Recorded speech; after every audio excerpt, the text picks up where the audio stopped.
Why was everyone ignoring her at the briefing table? She sat at the edge, hands folded neatly, posture disciplined, but her silence stretched like a shadow across the room. Around her, voices overlapped, sharp, decisive, filled with certainty that sounded rehearsed. Men leaned over maps, scribbled on laminated sheets, circled targets with red markers that bled across the plastic surface like wounds. The air smelled of dust and burnt coffee. Overhead, fluorescent lights flickered, humming just loud enough to remind everyone that silence had a sound of its own. She was there but not seen. Not really. That was how it usually was. Not out of disrespect, not entirely. It was something subtler, something that came with being a presence they couldn't quite categorize. Some called her the pilot, others sniper. Some, when they didn't think she could hear, called her the ghost. They never called her by name, maybe because names made people real, and real people could be lost. She stared at the board, at the red circles and black arrows, and listened. She always listened. That was her gift. Not just to words, but to pauses, hesitations, cracks in confidence no one else noticed. The lieutenant's knee bouncing under the table. The medic's pen clicking too fast. The comms officer chewing the inside of his cheek until it bled faintly. They were human, all of them, fragile in ways they would never admit. And so was she, though none of them wanted to believe it. The commander's voice cut through the noise, clipped and authoritative. Target compound, 40 miles east. Insertion at 200. Extraction window is narrow. Precision is everything. All heads nodded, the kind of nods that meant we understand, we're ready. But they didn't ask the question she wanted to ask, the one that had been pounding in her chest since she walked in. What if we don't come back? She kept it inside, like always. Because her silence wasn't emptiness. It was weight, heavy with the things no one wanted spoken. There was something else, too. Something no one in that room knew. Something she carried in every mission, tucked deeper than orders, deeper than loyalty, deeper even than survival. But she hadn't told them. Not yet. Outside, night pressed against the hangar. Clouds churned low, heavy with a storm that hadn't yet broken. The horizon glowed faintly with lightning, the kind that illuminated everything for a split second, too much, too fast, before darkness swallowed it again. Weather warnings scrolled across a small monitor on the wall. Irrelevant. Orders didn't bend for storms. Missions launched anyway, always did. She adjusted the cuff of her sleeve as she stood, covering a scar just visible at her wrist. Thin, pale, years old. Most had never noticed it. Those who did assumed it was from shrapnel or rope burn or some accident in training. They were wrong. It wasn't a battlefield scar. It was from a night no one knew about, a night of weakness, a night she still woke from gasping for air. She hid it not because she was ashamed, but because scars like that, the quiet ones, were too easily misunderstood. Pilot ready, the commander barked, not even looking at her. Her eyes lifted, she gave a single nod, precise, controlled. Pilot, not her name, not her history, just the role. She didn't need more, or at least that's what she told herself. As she walked toward the aircraft, storm wind tugged at her jacket. A faint ache pulled at her chest, deeper than breath, sharper than fear. She couldn't name it. She didn't try. She had learned long ago not to name the things that hurt. Tonight's mission wasn't only about orders. It never was for her. It was personal, always personal. Engines coughed to life, then roared. The floor trembled beneath her boots as vibrations crawled up through her bones. Metal clanged against metal as crew checked gear. The smell of fuel coated the air, sharp enough to sting the back of her throat. She strapped in, hands steady, movements precise. Buckle tight and check. A ritual, a language of control, muscle memory guided her. Her co-pilot slid into the seat beside her. Young, eyes restless. He had the look of someone still carrying belief, Belief that skill could outweigh luck, belief that war had rules if you followed them close enough. He glanced at her, a quick, flickering look like he wanted to ask something, maybe about her calm, maybe about the way she never seemed to shake, but like all the others, he swallowed it back. People rarely asked her anything personal. They thought she carried too much silence already. Silence wasn't emptiness. It was her shield, her refuge, her punishment. The helicopter lifted. Rotors sliced the night. The storm sky swallowed them, black stretching infinite. Lightning split above, white scars across dark heavens. Below, the earth receded, villages glowing faintly, rivers twisting silver like veins, roads stretching empty.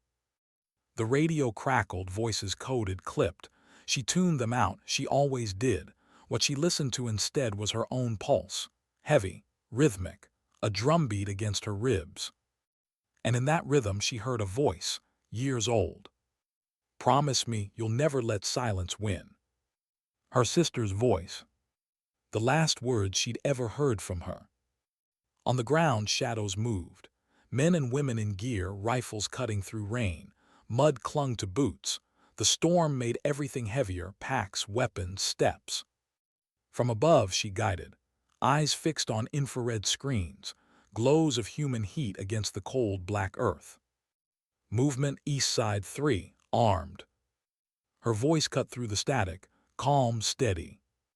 It was the first time she'd spoken that night, and when she did, the entire team stilled, like silence itself had whispered. Gunfire cracked in return, short, sharp bursts, shouts followed, then a scream cut off too quickly. She closed her eyes for half a second, then opened them. Her voice stayed steady, always steady. But inside, the question returned. What if we don't come back? She didn't answer, not yet. Hours stretched. Rain mingled with sweat, with blood. Orders came fast. Breaches, clears, regroup. Every sound carried weight.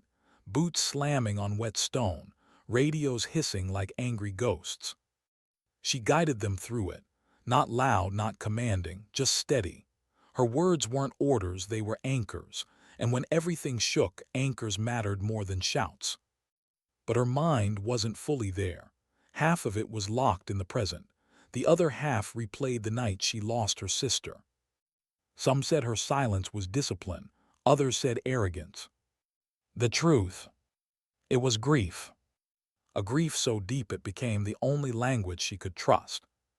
And as the team regrouped, extraction looming, she wondered, if they knew the real reason she was here, would they still trust her voice?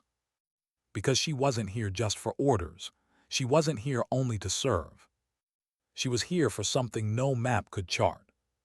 A face, a voice, a promise she hadn't kept. Until she found it or forgave herself, she would keep flying into storms, silent, determined, alone. The extraction point burned. A convoy smoldered on the horizon, flames clawing the black sky. Not their target, something else. Collateral, civilians maybe, or someone else unlucky enough to be caught in the storm of war. The commander barked over comms, urgency wrapped in steel. Decisions flew fast and final. Her co-pilot swore under his breath, "We can't hold this long." His voice cracked on the last word, fear disguised as anger. She didn't answer. Not yet. Lightning split the horizon, illuminating the faces inside her cockpit for a heartbeat. Her eyes calm, his wide. And in that flash, her silence broke its own rhythm. She spoke. "Hold, just hold." Her voice was low, but it carried everything. Not just command, not just control, but grief and promise, and something neither storm nor war could silence. That night, as thunder drowned the earth and lightning scarred the sky, she became more than pilot, more than soldier. She became shadow and guide, memory and ghost. And though none of them knew it yet, the mission wasn't the story. She was. Her silence was only the beginning. Why did her hands tremble when no one was looking? On the outside, she was unshakable. every movement measured, every word precise. But when her gloves came off, when the roar of the rotors quieted just enough, she could feel the faint quiver. Not fear exactly, something else. A restlessness, an echo of things she tried not to remember. The storm rolled deeper into the night, its voice pressing against the fuselage like a warning. Rain smeared the cockpit glass, distorting the fire glow below into shifting, molten shapes. From the extraction zone, voices shouted into comms, urgent, layered, barely coherent. Too much at once. She tuned out the chaos. That was her discipline. Her silence cut through the noise. But her silence also hurt. The co-pilot's hand hovered over the throttle, restless. "We should break off. We're pushing the limit." His words hung heavy. He was young, but not wrong. They were flying blind into a storm, holding longer than protocol allowed, risking more than was written in any manual. She didn't answer, not immediately. Her gaze stayed fixed on the horizon. Flames clawed at the sky, lightning scarred the clouds.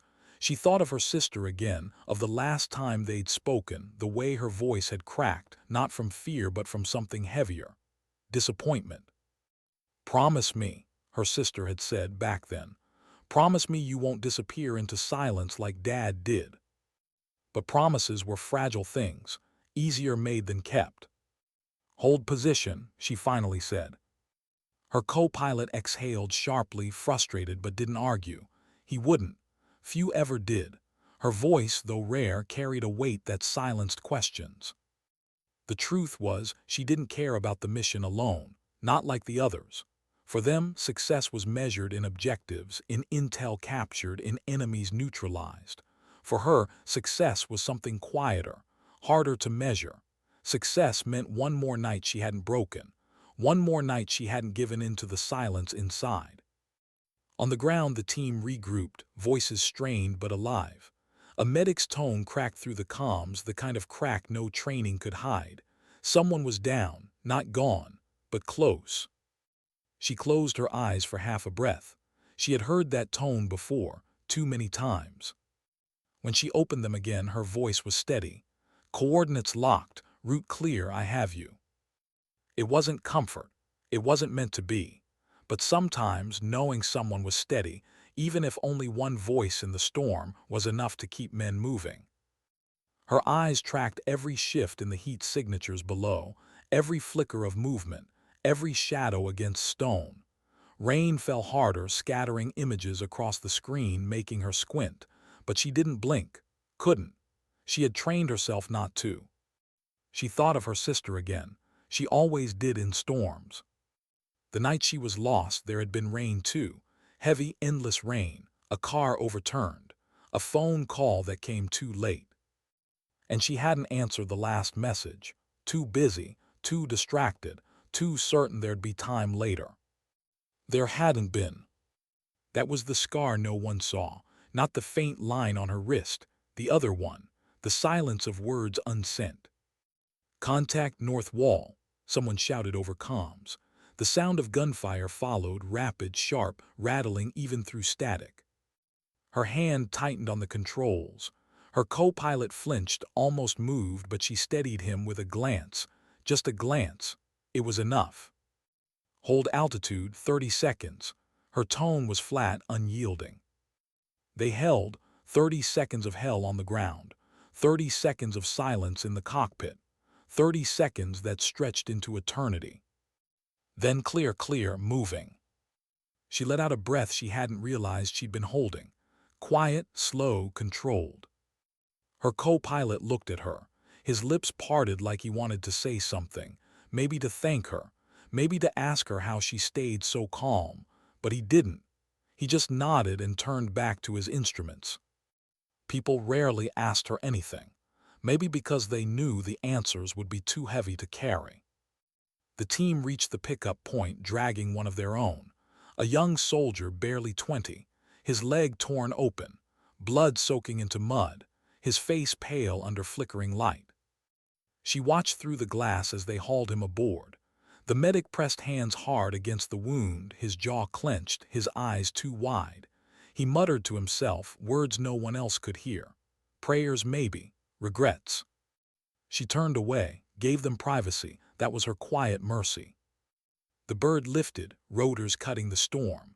Mud and fire blurred below. The rain followed them up, hammering metal like fists. Inside, the medic worked. The boy groaned, weak, fatting. The others sat silent, eyes fixed anywhere but his face. Each of them knew the weight of carrying someone dying. Each of them carried it already, names etched into memory, too many to count. Her eyes flicked to the mirror, catching their faces in fragments. Fear, grief, exhaustion, humanity. And she wondered, not for the first time, what would they say if they knew she wasn't here for them? That every mission, every flight, was her way of chasing a ghost she could never catch. Would they understand? Or would they call her selfish? The storm battered harder. Lightning struck close, blinding white. Thunder followed, shaking the hull. The helicopter lurched, dipping for a terrifying second before she leveled it out. Her co-pilot cursed, hands tight on controls, knuckles white. We're at breaking point. Her jaw clenched, her silence held. Then she spoke steady. Not yet. The boy groaned louder behind her. The medic barked for bandages. The storm roared. And in that chaos, her mind slipped, just for a moment, back to her sister. She remembered the sound of her laugh, small and warm. She remembered the way she had hated storms, always hiding under blankets as thunder rolled. She remembered how she'd promised to protect her always. Promises, always promises. The rotor screamed against the wind. Her arms ached with the strain of control. Her silence broke into a whisper, too soft for anyone to hear. I'm sorry. The base came into view, lights glowing through the storm like faint salvation. Voices filled the comms, guiding them in. Orders, codes, coordinates, noise. She focused on the landing. Precision mattered most in the final seconds. She steadied the bird, felt the wheels kiss earth, held the machine against the storm until it settled. Engines wound down, rotors slowed, thunder receded. The storm was still there, but outside now, distant. The boy was rushed off, stretcher carried by frantic hands. The medic followed, shouting vitals. The rest stumbled out in silence, heavy boots dragging through puddles, shoulders slumped. She stayed in the cockpit, always the last to move. Her hands rested on the controls long after the engines died. Her silence filled the cabin. Her co-pilot finally broke it. How do you do it? His voice was low, almost reverent.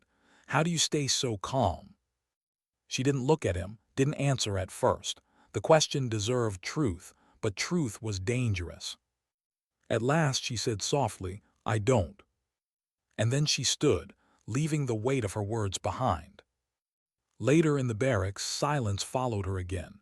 The others spoke in hushed tones, laughter forced, stories swapped to push back against what they'd seen. She sat apart, boots unlaced, jacket draped over her chair. Rain tapped against the windows, a steady, relentless sound. She pulled a small photograph from her pocket, folded edges, colors fading. Two sisters side by side, arms tangled, smiles unguarded. The last picture taken before silence claimed one of them. She stared at it until her vision blurred, then folded it back into her pocket, hidden again, always hidden. Because no one asked, and she never told. Not yet. The storm outside raged on. And so did the one inside her. How long could someone carry silence before it became a prison? She sat awake long after the others had drifted into restless sleep, boots still on, back against cold concrete. The barracks smelled of damp gear and iron, blood faintly mixed into the air, the kind of smell that never left. Outside, rain hammered metal roofs, steady and merciless. The photograph burned like a weight in her pocket. She hadn't unfolded it again. She didn't need to. She knew every crease, every faded shade of her sister's smile. Sleep didn't come easy anymore, not for her. Dreams weren't escape, they were ambush, memories waiting to strike when her guard was down. The boy's face haunted her first. The one they'd carried in, pale, blood pouring from a torn leg. She didn't even know his name yet. She didn't ask. Maybe because asking meant remembering. Remembering meant grieving. And she already carried too many names. Her silence pressed heavier tonight. It wasn't just exhaustion. It wasn't just grief. It was the thought gnawing at the back of her mind. What if the storm hadn't let them through? What if the bird had gone down? Would anyone have remembered her as more than just pilot? Would anyone have spoken her name? Or would she vanish the way her sister had, into silence? She pressed her palms together, knuckles white, whispering into the dark. Not yet. Morning didn't bring peace. It rarely did. The storm had cleared, leaving the sky washed pale and thin. Puddles reflected the hangar's steel walls, fractured images of soldiers moving, trucks rumbling, voices shouting. She walked across the tarmac, jacket zipped high, eyes steady. Every step was deliberate, measured, as if walking too fast might reveal the weight she carried. The medic from the night before stood by the infirmary doors, arms crossed, eyes hollow. He saw her, nodded once. She nodded back. Neither spoke. Some bonds didn't need words. They were forged in the silence of shared losses. The boy had survived the night. Barely. The medic's hands had pulled him back, thread by thread, but his leg was gone now. She closed her eyes for a moment. She knew what that meant. The boy would leave this place alive, but not whole. He'd return to a life that wouldn't understand his silence either. Her boots kept moving, always forward. The briefing room smelled the same: coffee, dust, tension. A new map lay across the table, arrows and circles freshly drawn.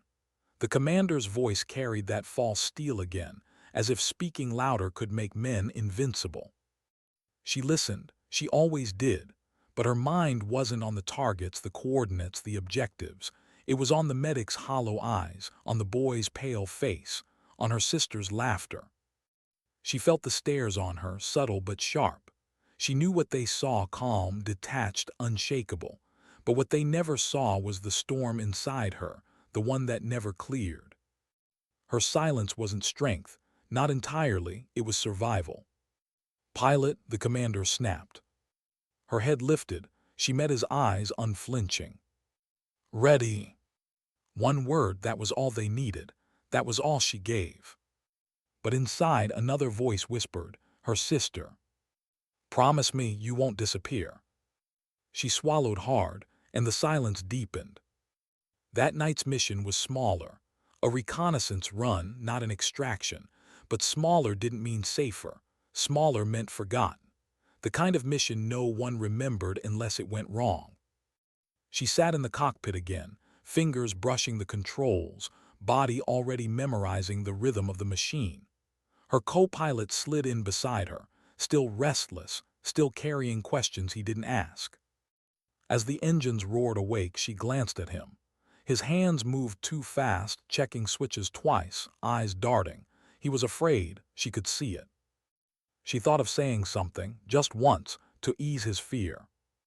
But her silence won. The bird lifted, the ground shrank, darkness swallowed them whole. The village below was quiet, too quiet, streets empty, doors shut tight, no movement, no sound, the kind of silence that didn't feel safe, it felt staged. She watched through the scope of her night optics, scanning rooftops, alleys, shadows that didn't belong. Her breath slowed. Every detail mattered. A curtain shifting too late, a dog that didn't bark. Her voice cut into comms, low and precise. "Something's wrong." The team froze, adjusted, waited. Her silence stretched, then broke again. "3 rooftops, east, snipers, wait for my mark." Her heart hammered against her ribs, but her voice didn't crack. It never did. She marked them one by one, guiding fire, watching flashes in the dark. Then it came, the retaliation. A door burst open, rifles spat fire, the night erupted. She gripped the controls, kept the bird steady, eyes darting across infrared. Her co-pilot shouted something, panic blurring his words, but she tuned him out. Silence guided her better. The team returned fire. Voices shouted. One screamed, then silence again. "Status," she demanded, her voice sharp for once. Static then, Miller's hit. Her stomach dropped. Not Miller. He was the one who always joked too loud, who carved initials into his rifle like it was a diary. Human, real, and now silence. Her throat tightened. She wanted to say his name, but she didn't. They made it out. Barely. Mud clung to their boots, blood smeared their gear. They piled into the bird, faces drawn, eyes empty. The medic's hands shook as he pressed bandages against Miller's chest. She kept the helicopter steady, her silence louder than the storm had ever been. Behind her, Miller gasped, gurgled, fought. His hand clawed at the medic's arm, desperate, his eyes wide with the kind of fear only the dying knew. And then stillness. The medic froze, his hands pressed harder, then softer, then stopped. His shoulders sagged, his head dropped. Silence. She closed her eyes, but only for a second. Then she opened them again, steady, always steady. The bird flew on. Back at base, no one spoke. Miller's name hung in the air like smoke, thick, choking, impossible to escape. She walked alone to the edge of the tarmac. The night was clear now, stars sharp against black sky, too beautiful for what had just happened. She pulled the photograph from her pocket again. This time, she unfolded it. Let the night sky look upon her sister's smile. Her chest ached, not with fear, not with anger, with guilt. The same guilt she carried into every mission, the same guilt she could never outrun. She whispered, so soft only the stars could hear. "I couldn't save him either." Her silence swallowed the rest. Later in her bunk, she stared at the ceiling, sleepless. Her co-pilot's voice echoed in her head, his question from before, "How do you stay so calm?" The truth clawed at her. She wasn't calm. She was broken, but broken in silence. Broken in ways no one could see. And yet she kept flying. Because stopping meant facing the silence fully. And she wasn't ready. Not yet. The base outside stirred again. Engines hummed. Voices rose. Another mission already forming. Time never stopped. War never paused. She closed her eyes, the photograph pressed against her chest. And in the dark, her sister's voice echoed one more time. "Promise me." She whispered back, lips trembling. "I'm trying." The silence answered. The morning broke quiet, almost too quiet for a place built on war. The sky was pale gold, the kind of light that pretends the world is at peace. Soldiers moved across the base in their routines, boots striking pavement, hands carrying rifles, voices clipped and tired. But beneath it all, silence lingered like fog. She stood alone at the far edge of the tarmac, the wind pulling strands of hair loose from her braid. The helicopter she had flown the night before sat still behind her, blades unmoving, its body streaked with dried mud and smoke stains. It looked tired, like her. She slipped her hand into her pocket, felt the familiar edges of the photograph. She didn't unfold it. She didn't need to. The memory was sharper than paper. Her sister's voice was louder this morning. Not real, not audible, but alive in her chest. A whisper that felt like it belonged to the wind. "You don't have to carry everything alone." But she did. That was the unspoken truth of command, of survival. Silence was her armor. Words would only split her open. The briefing room hummed with the same restless energy as always. Maps spread across the table, markers circling towns, red lines cutting through valleys. The commander's words rang out, objectives, timeframes, risks. To anyone else it was routine. To her it was weight. Another stone added to a load already unbearable. Her co-pilot sat across from her, eyes tired, jaw tight. He looked at her as if searching for something, answers maybe, or strength he couldn't find in himself. She gave him nothing, only the same silence, the same shield. The mission was different this time, not reconnaissance, not just an extraction, it was a strike. They were going into a place already burning, a place where whispers said prisoners were held. Prisoners. Her heart stilled for half a second at that word. It wasn't just another objective anymore. It was a thread, thin and fragile, pulling her back to memories she buried too deep. Her sister's face flashed in her mind. The day she had been taken, the silence that had followed, the reports that never came, the hope that had rotted into grief. She clenched her fists beneath the table, said nothing, just listened. When the commander asked for readiness, she answered the same way she always did. Ready. One word, but this time the silence after it trembled. The flight out was tense. The air felt heavier, the clouds darker, though the storm had long passed. Her hands guided the helicopter with precision, but her mind wasn't fully in the cockpit. The word prisoners echoed over and over. It gnawed at her silence, clawed at her restraint. She thought of the camps, the rumors, the lists of names that never matched. Her co-pilot shifted beside her. His hands moved nervously over the switches, his jaw working like he was chewing words he couldn't swallow. Finally, he spoke. "You think we'll find anyone alive?" She didn't look at him.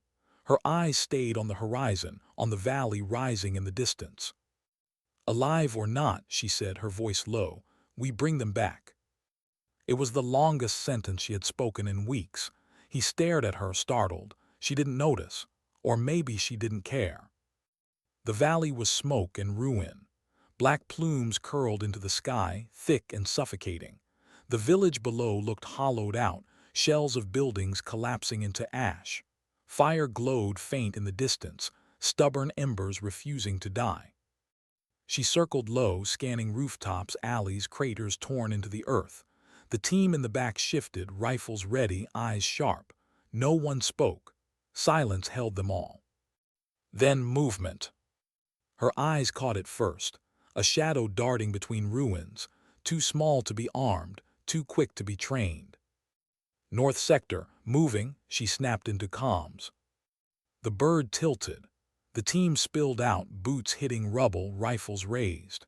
She kept the helicopter steady, eyes locked on the scope, tracking every flicker of movement. Minutes stretched into eternity. Shouts crackled through comms. Gunfire erupted, sharp and violent. Her heart pounded, but her hands stayed firm, always firm. Then a voice cut through the noise, breathless, urgent. "Found them 2 prisoners, alive." Her chest seized. For a moment she couldn't breathe. Prisoners, alive. She gripped the controls tighter, knuckles white. Her sister's face flared in her mind again, clearer than it had been in months. Could it be? No, it couldn't. But the thought struck anyway, sharp and cruel. "Get them on board," she ordered, her voice steady though her soul trembled.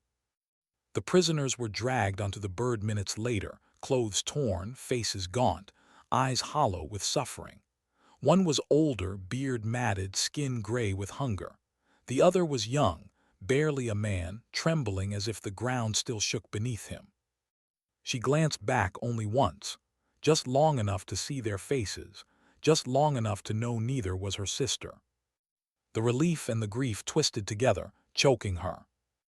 The medic worked quickly, pressing water to their lips, checking wounds. The co-pilot muttered curses under his breath, scanning the skis, waiting for the inevitable retaliation. And it came. Gunfire ripped through the air, bullets sparking off metal. She jerked the bird upward, banking hard, engines screaming.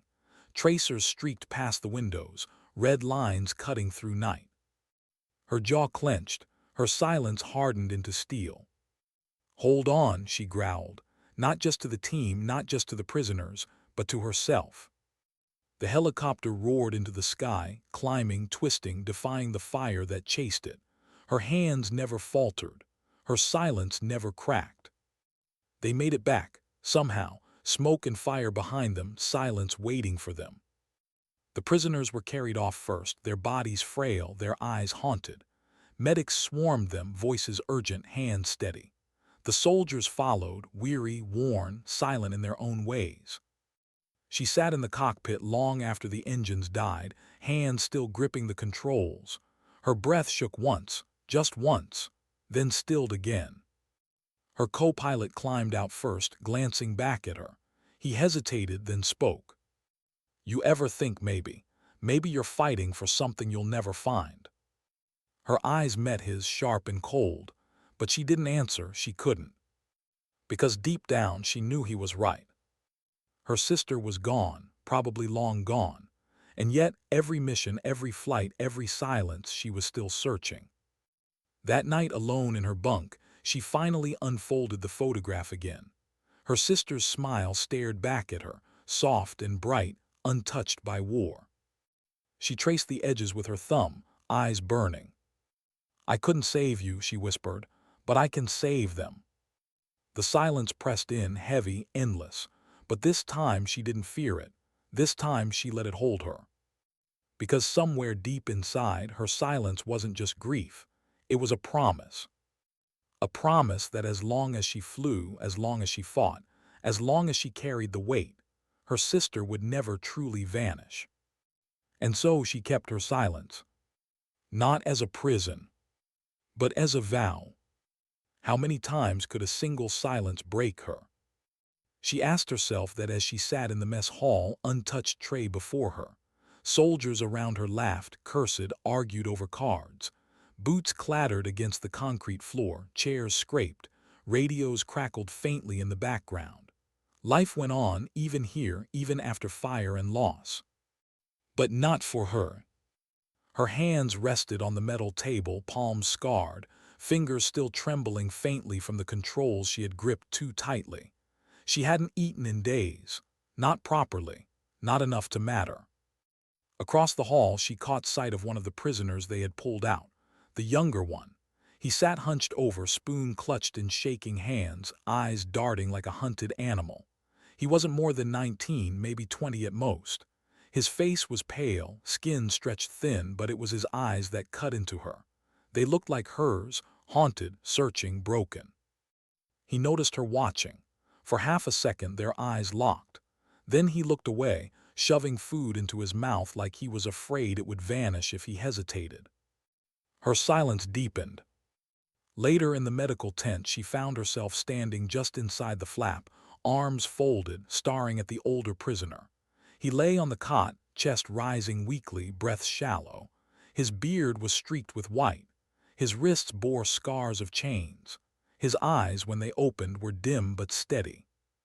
"You were the pilot," he rasped. She gave the smallest nod. His lips twitched into something almost like a smile. "I thought I would die there. I prayed for it even, but instead you came." His words, fragile and trembling, hit harder than any bullet. She didn't answer. What could she say? That it wasn't him she was looking for, that she had prayed too once and her prayers had never been answered. Her silence was safer, for him, for her.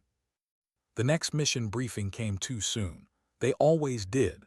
The maps unfolded, the lines drawn, the strategies sharpened into orders, but something had shifted.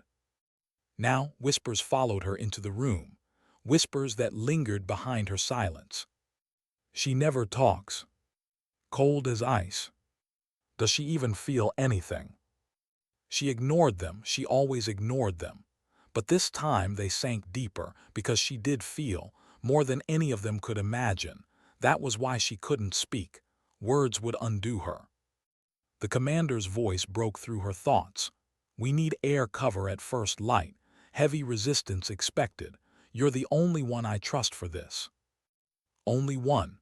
The words should have felt like honor. Instead, they felt like chains. She nodded once, silent as always. Sleep came in fragments that night. Every time her eyes closed, she saw fire, saw ruins, saw shadows darting across rubble. But worse than the memories were the almosts, the imagined moments where her sister's face appeared in the wreckage, only to vanish when she reached for it. At some point, she sat up in the dark, breath ragged, shirt clinging to her skin. The photograph lay on the small table beside her bed, edges frayed from too many nights like this. She pressed it to her chest, whispered words she would never say aloud. "Tell me what to do. Tell me how to stop searching for you." The silence gave no answer.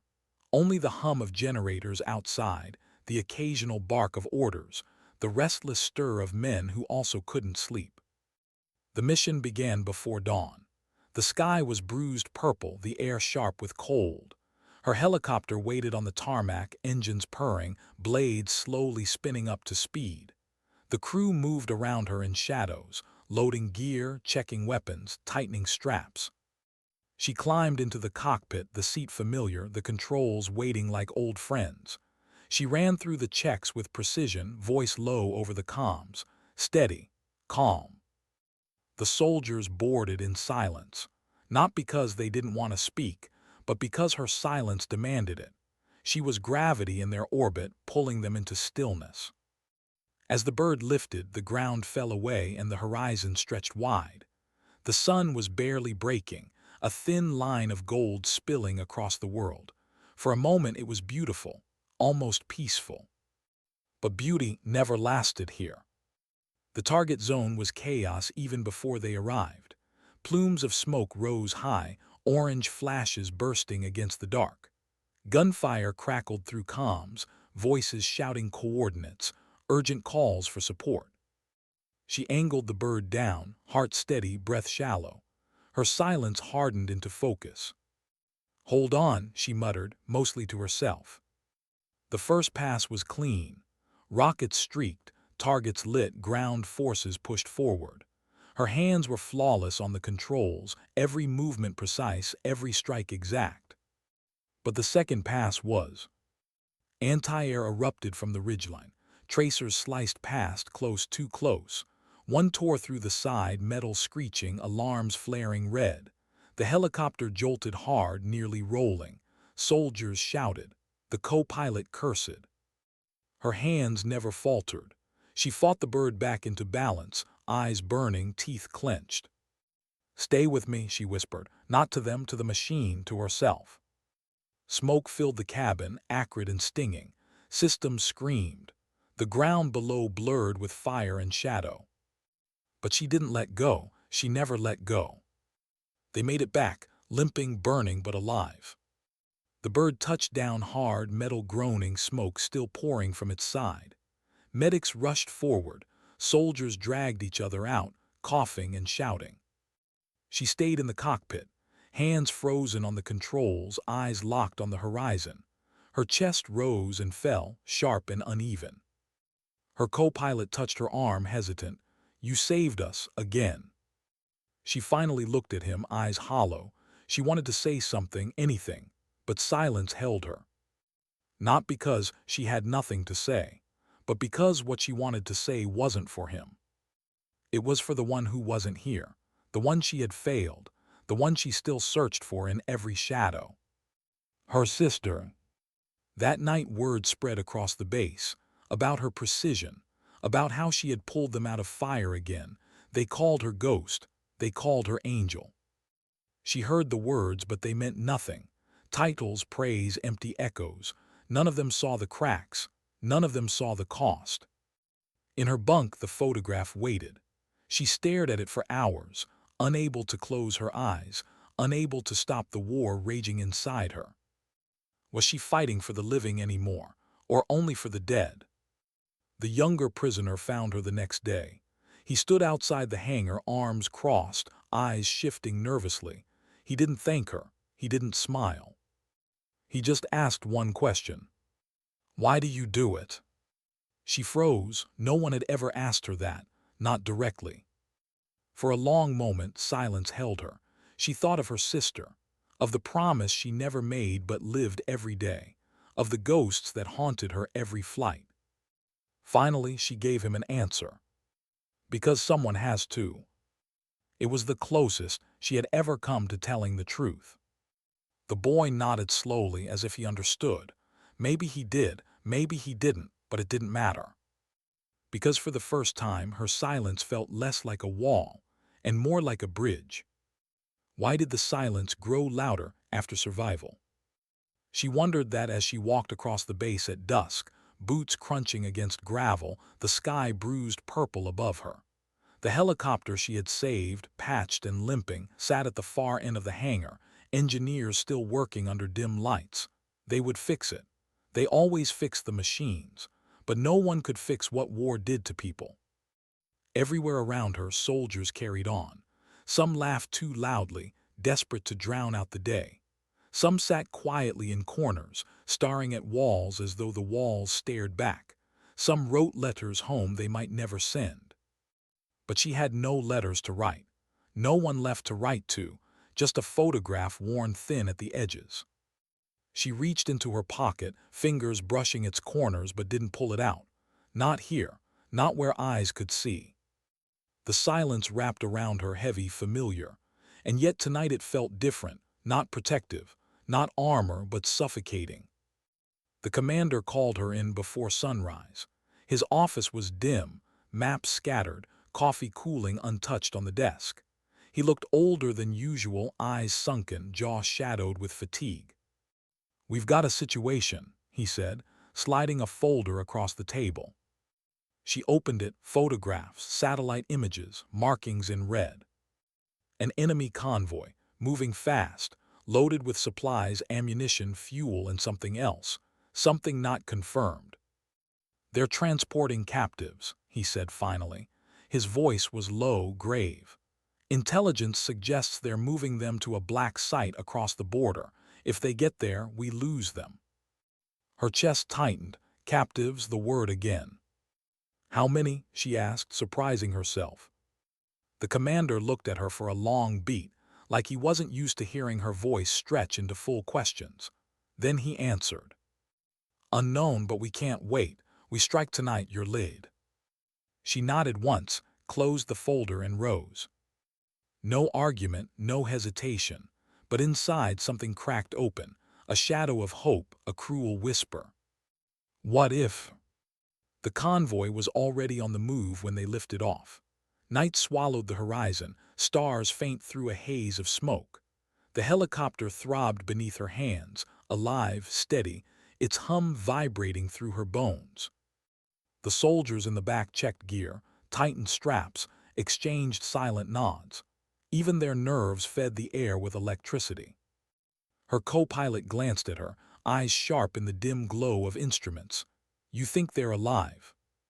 She didn't look at him. Her eyes stayed on the darkness ahead. "They're alive until we know they're not." It was all she allowed herself. Anything more would break her silence. The valley opened below them, wide and shadowed. The convoy's headlights crawled across the dirt road, a string of moving stars. Trucks, armored vehicles, guards riding on the edges with rifles ready. She steadied her breath, adjusted altitude, gave the order. The first strike tore the night apart. Rockets streaked, explosions bloomed, fire split the convoy in two. Trucks swerved, men scattered, shouts erupted over comms. Gunfire ripped upward, wild and relentless. She didn't flinch. Her hands were stone on the controls, her voice precise.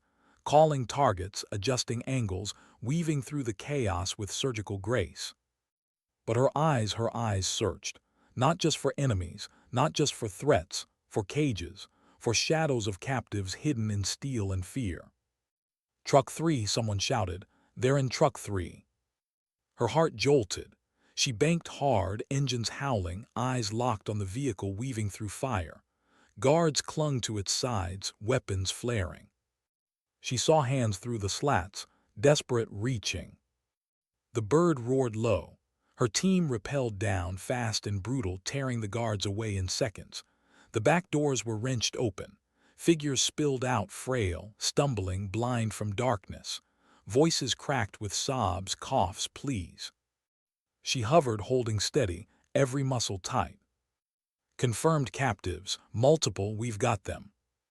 The words crackled through comms, a lifeline. Relief should have flooded her. It didn't. Because she was waiting for one face, one voice, one impossible miracle. Her eyes darted to every shadow, every figure. And when she saw a woman, hair tangled, face streaked with dirt, hands bound, her breath caught. Her heart slammed once, violently. For half a second she believed. But then the woman turned her head, different eyes, different smile, not her. Not her sister. The silence inside her cracked, jagged and merciless. Gunfire erupted again, pulling her back. Enemy reinforcements spilled from the ridge, weapons blazing. The team shouted for cover, dragging the captives toward extraction.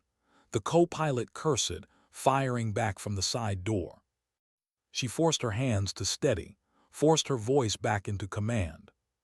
Suppressing fire, get them out, now. The bird shook under impact, bullets sparking, alarms flashing. She pushed it harder, blades screaming, engines straining.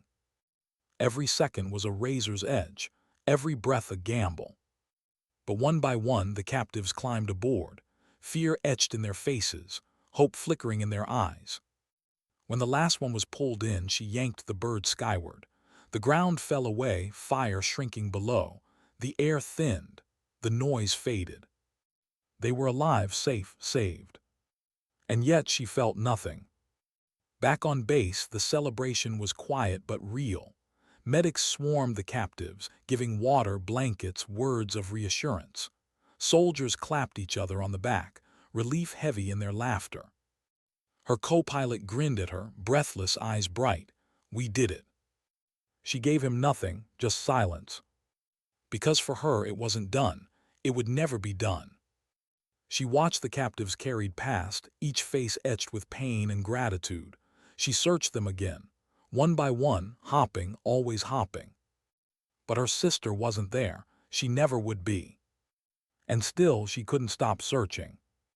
That night she sat alone outside the hangar, the photograph open in her hands. The stars stretched endless above, cold and silent. Her thumb traced the smile in the picture, soft and familiar. I thought I saw you tonight, she whispered. For a moment I believed. Her voice broke, raw and quiet. But it wasn't you. It'll never be you. The silence pressed in, heavier than ever. But this time she didn't fight it. She let it crush her, let it remind her of the truth she had been running from. Her sister was gone, and she was fighting ghosts. Yet tomorrow she would fly again. She would search again, because stopping wasn't an option. Her silence wasn't weakness. It wasn't even grief anymore. It was devotion. Devotion to a memory. Devotion to a promise. Devotion to the belief that saving others could somehow redeem the one life she couldn't save. And so she closed the photograph, slid it back into her pocket and stood. The engines hummed in the distance, the night alive with restless breath. She walked back toward the barracks, shoulders squared, silence wrapping her like armor. Because the war wasn't over. Not outside, not inside. Not yet. She sat by the cracked window of the safe house, the rain blurring the glass into streaks of moving shadows. Outside, the city slept uneasily, nervous, watchful as if it knew what lingered in its streets. She hadn't spoken in hours, not because she had nothing to say, but because silence had always been her sharpest weapon. Words gave things away. Silence concealed them. The room was dim. Only the faint glow of a battered lamp on the table. Maps spread wide, circles marked in red, notes scribbled hastily. Around her the team whispered. Low tones, nervous laughter, forced normalcy. They had seen the list, the targets, the mission profile. They knew what was coming, but none dared to name the fear pressing against their chests. She leaned back, eyes closing for a moment. In the dark, she still saw his face, her brother. The last time she'd seen him alive, he had been smiling, holding a coffee he hadn't even finished before the explosion took him. That single moment had replayed in her head more than 1,000 times. Not the explosion, not the chaos, just his smile, and the silence that followed when she realized he was gone. Someone coughed behind her. Ramirez, young, too young for this, she thought. He tried to hide his trembling hands by clenching them into fists. "Ma'am," he whispered, almost embarrassed to speak, "do you think we'll all make it back this time?" The question hit heavier than it should have. She turned slightly, studying him. His eyes looked for something, hope, reassurance, maybe even a lie to cling to, but she refused to lie. "I don't know," she said quietly, "but I know we'll make it count." Ramirez nodded. The answer wasn't comforting, but it was honest. And sometimes honesty steadied more than false hope. The rain intensified, pattering against the window like distant gunfire. She remembered her father's words from long ago. A soldier doesn't always fight for victory. Sometimes she fights so someone else doesn't have to. Those words had felt abstract when she was younger. Now they lived in her bones. Every step, every breath, every mission carried the weight of those who could not fight. The team kept working, radios tuned, ammunition checked, gear laid out with ritual precision. Each man and woman in that room wore the same mask, calm efficiency, but she could see through it. She saw the silent prayers behind their eyes. She saw the fatigue of too many missions, too many losses. And she saw something else, the stubborn flame that kept them from breaking. She walked to the table, tracing her finger over the red-marked circle. The objective, a building that looked like any other, but inside it held men who had orchestrated too much pain, too many funerals. Taking them down wouldn't erase the past, but maybe, just maybe, it could prevent another brother, another sister from being lost. As she leaned over the map, the silence broke with a faint tremor. Not in the building, not outside, inside her. A memory she couldn't shut out. Her brother's last voicemail, never deleted, always carried.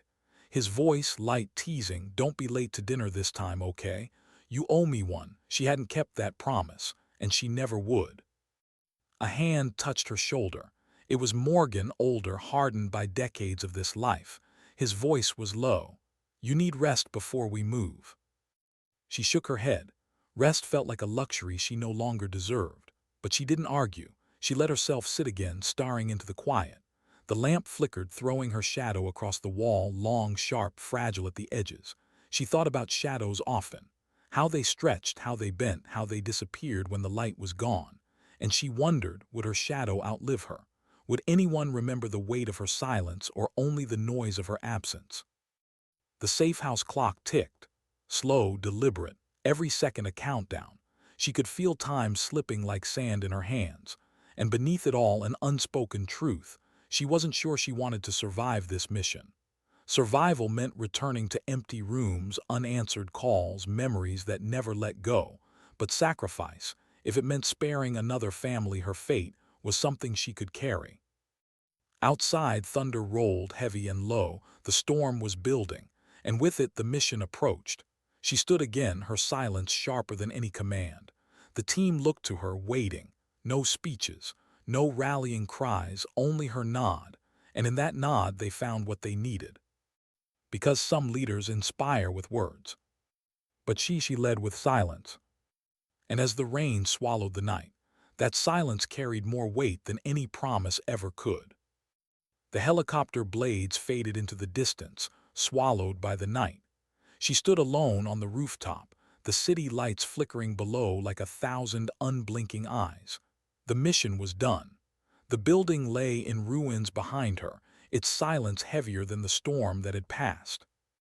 But the silence inside her, that was worse. She looked down at her hands, trembling, bloodied, scraped raw by walls she had climbed and enemies she had dragged to the ground. She flexed her fingers, but the tremor wouldn't leave. Adrenaline fatting left only emptiness, and in that emptiness, memory crept back like a slow tide. Her brother's voice, that one line, "Don't be late to dinner." It looped again and again. It felt cruel that the mind could trap itself in a single moment, a single sound, even as the world moved on. Footsteps approached behind her. It was Morgan, his face lined, his eyes carrying the same exhaustion hers did. He didn't say anything at first. He just stood near her, close enough to feel his presence, far enough not to intrude. Finally he broke the quiet. "We got them, it's over." But she didn't turn. "It's never over." Her voice cracked, though she tried to keep it steady. "There will always be another name, another circle on the map, another family that doesn't get to say goodbye." Morgan didn't argue, he just nodded, because he knew she wasn't looking for comfort. She was speaking the truth, the kind only those who had lost understood. For a long time they said nothing. The wind pulled at their clothes, carrying the faint smoke of fire below. She let the silence wrap around her, but instead of fear she found something else. A strange peace. Not because the pain was gone, it never would be, but because tonight she had taken weight off someone else's shoulders. Somewhere out there, a mother would get to see her son again. A daughter would still have her father. And maybe that was enough. She lowered herself onto the edge of the rooftop, legs dangling into the void. The city stretched endlessly, neon mixed with shadow, alive with stories she would never know. She thought of all the faces she had seen, comrades, strangers, enemies. Some had stayed, most had gone, and she realized with a clarity that surprised her, it wasn't about being remembered by many. It was about being remembered by the few who truly mattered. Ramirez's laugh, Morgan's steady hand, the way the team had looked at her, waiting for her silent nod. Those were her echoes, not medals, not speeches, just the weight she carried, passed on quietly without asking for recognition. Her radio crackled. Command wanted confirmation, status reports, debriefing schedules. She reached for it, then stopped. For once, she didn't feel the urgency to answer. She let the silence linger, choosing stillness over duty, if only for a breath. Morgan finally sat beside her, groaning softly from sore knees. He looked at her, then at the skyline. "You ever think about leaving it behind?" he asked. She exhaled slowly. "Every day." And she didn't answer right away. Her eyes traced the horizon, where the first hint of dawn was breaking, a thin line of gold cutting through the dark. Her throat tightened, and for the first time she allowed herself to whisper the truth. "I stay because I know what it feels like to lose, and I can't let someone else carry that if I can stop it." Morgan said nothing. He didn't need to. The city stirred awake, sirens in the distance, a dog barking, the hum of life returning to its rhythm. She stood, shoulders straightening though the weight never left them. And as she turned from the edge, she caught her reflection in the glass of a broken window, not the soldier others saw, not the operative with classified files, just a woman, tired, scarred, silent, and yet still standing. Her silence was not weakness, it was resolve, a quiet so heavy it demanded to be remembered, not for glory, not for fame, but because it carried everything words never could. She picked up her pack. The team would regroup soon. Another mission would come. Another night would test them. But for now, for this fragile moment, she allowed herself the dignity of silence. And as she stepped into the shadows, her figure swallowed by the dim light, the truth lingered, soft, unspoken, eternal. Sometimes dignity doesn't speak. It simply acts. And in that silence, she became unforgettable.